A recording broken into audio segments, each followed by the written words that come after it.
Hi guys, it's Lauren, and today I'm going to show you all of the books I've obtained in the month of June. This month I got 9 books, and that's a combination of books that I've received and books that I've purchased, so I'm going to go ahead and show you some of those now. I'm going to start off with the books that I received, and then I'll show you the books that I purchased afterwards. The first book I received is Stealing Snow by Danielle Page, and this book is about 17-year-old Snow who is put in a psychiatric ward, and a new orderly has been telling her about this world that she can go to and that she can save, and he's trying to compel her to leave the psychiatric ward to go find it. So this is about her journey and her story, and I'm really excited to read this. I've heard this author's name before, and I was hoping to get an arc of this at BookCon, and I didn't get a chance to, so I'm really excited to have this now, and I cannot wait to start reading this one. The second book that I received is Rebel Genius by Michael Dante DiMartino. And this book is about, I believe, a 12-year-old boy who is living in a world where art is considered dangerous and outlawed. And if you are an artist, then you have a genius, which is kind of like a bird hybrid, which contains your artistic soul.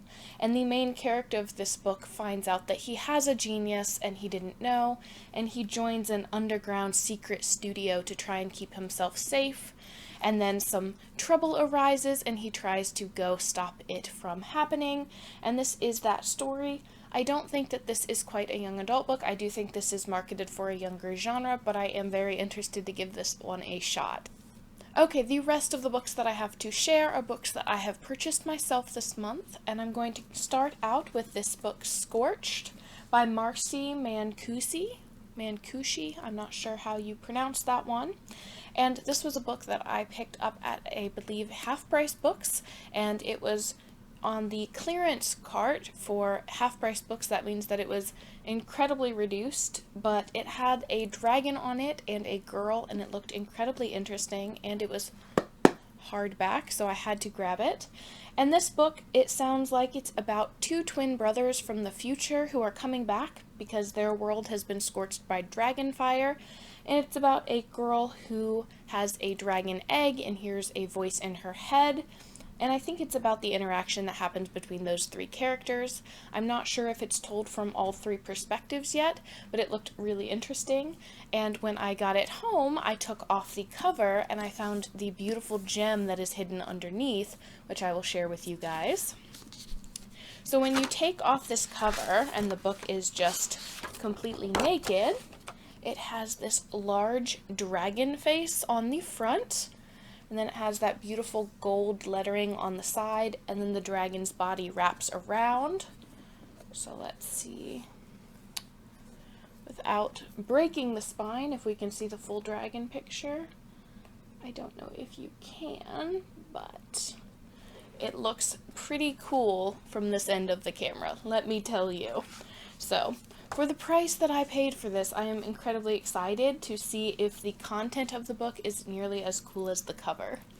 The next book I purchased is Dune by Carrie Corp and Laurie Langdon, and this is about a girl named Veronica who goes to Scotland to visit her best friend named McKenna. And over the course of the book, these 2 girls are transported to a magical world called Dune, where they meet at least 1 prince, I think there might be 2, and then some mysterious things begin to happen to them. And this book I have seen in a lot of different places. It looks incredibly popular, and I've heard a lot of good things about it, but I was still willing to pass it up in the bookstore because of money and reading time until I opened this book up. So when I happened to open this book up, I saw that this was a signed copy. But it was signed to an individual, which normally wouldn't be something I would appreciate, except this is signed to someone named Laura, which is incredibly close to my own name, so I thought it was just fated and had to be, and I grabbed this for my bookshelf. The next book I purchased is called Pegasus, The Flame of Olympus by Kate O'Hearn. And in this book, Pegasus crashes into the main character's apartment, and she has to combine forces with a thief, a goddess, and a boy to try and get the Pegasus back to the gods. This is about Roman gods, so it's Roman mythology themed, and it is the story of her trying to save them. I'm not exactly sure how the Pegasus is supposed to save the day. I don't know what the importance is of that, but I think that's something that you're supposed to find out when you read this book. This is another book that is geared towards younger audiences. I don't believe that this is officially YA, which is what I typically read, but it did look really interesting. I got sucked into this gorgeous horse cover, and I love mythology, and Rick Riordan blurbed it, so I figured that this one was worth a try as well. The next two books that I picked up are Dorothy Must Die and The Wicked Will Rise by Danielle Page. This is the same author who wrote the Stealing Snow book that I showed a little bit earlier, and these are two finished hardcover copies of her first series. I don't know what the second one is about yet because I haven't read the first one, so I'm going to go ahead and put this one down, but I will let you know a little bit more about the first book. So in this first book, the events that happen have taken place after the original story, The Wizard of Oz, has happened, and apparently after that story was completed, Dorothy went back into Oz and stole power. She became the ruler, and she's messing up everyone's lives. And the main character here is named... what's she named? I don't remember. Amy. So Amy is recruited by the Wicked Association or something similar. The Wicked group in Oz is trying to get Dorothy out of power, and it seems like the roles are reversed. The good witches might not be so good, and the wicked witches are trying to restore balance in their world, and it just looked really cool. I have heard so many great things about this series specifically. At BookCon, a lot of people were gushing about this author because of this book, so I was really excited to see a finished version of both of these, and I cannot wait to read these either. So when you take off the cover, it is a nice sleek black, and it has Dorothy Must Die in this cool print on the side in red, and then it has an outline of her dress from the cover underneath that is also done in red. The Wicked Will Rise is the same thing, so the spine looks identical, and then it has the same kind of cover. Those are really pretty and metallic and shiny. And if you don't like stuff that's shiny, who are you? Come on. The next book I picked up is Slated by Terry, and in this book the government takes people that they view as terrorists. It specifically said teens, so I don't know if this applies to adults as well, and they wipe their memories, and the people that they have done this to are called the Slated. And this follows around a main character named Kyla, who has been slated, and she's on her second chance in this society. So she's fitted with a bracelet that can sense her moods and impulses, and if her levels rise above a certain amount, they'll shock her, and if they go higher, it can kill her. So it's really important once you've been slated to kind of keep calm, maintain an even emotional stream. This girl is having nightmares, and they kind of feel like memories from her old life. So I think it's about her figuring out what is going on with that, and the story that develops from having these memories of maybe things she's done, or planned, or not done. And it looked very interesting. I liked the idea of this book, so I grabbed it. The final book that I purchased this month is The Enchanter Heir by Cinda Williams-Chima, who is an author that I personally love.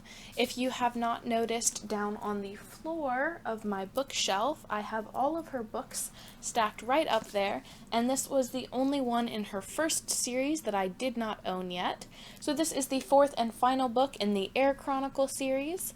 So there's the Warrior Heir, the Wizard Heir, the Dragon Heir, and then the Enchanter Heir. And I read those books years and years and years ago. It was back in, I think, my final year of middle school, maybe my first year of high school. So that has been quite a few years ago, and I loved these books. I loved them so much. I just gave my brother the first book for his birthday, and these were just wonderful. However, I do not remember anything about the plot now, so I'm going to have to reread all of them, and now that I have this complete series, I cannot wait to get started. I don't know, I think that this might have to be the next book series that I read, because I just remember loving it so much, and I don't have any memories about the story now. So I'm so glad that I own this one. And of course, I have to do the naked book test, so it's got just a plain black cover, and it has this really pretty purple, almost like an amethyst shimmery writing for the Enchanter Heir. I cannot wait to read this entire series over and over and over again, and maybe lend them to my brother if he likes the first one, which he should.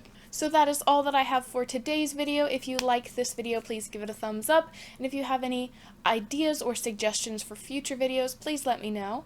If you have read or purchased any of these books, let me know what you thought of them, and I will see you guys in the next video.